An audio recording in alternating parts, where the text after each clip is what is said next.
खुश कैसे रहा जा सकता है?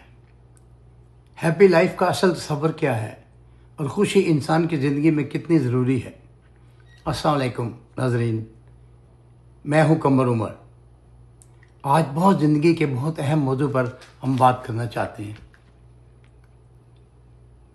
बहुत मज़ेदार होने वाला है, इसलिए आप ज़रूर सुने। खुशी के 5 असूल, अगर ये अपना लें तो आप खुश कैसे रह सकते हैं। आज के दौर में, ख़ास तौर पर पिछले 1 साल में, हमने लोगों के तबसरे, उनके मसाइल, ज़हनी दबाव, परेशानियां और दुनिया भर के चैलेंजेस देखे हैं।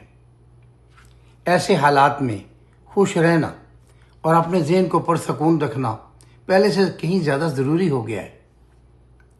मेडिकल साइंस भी ये मानती है कि जो लोग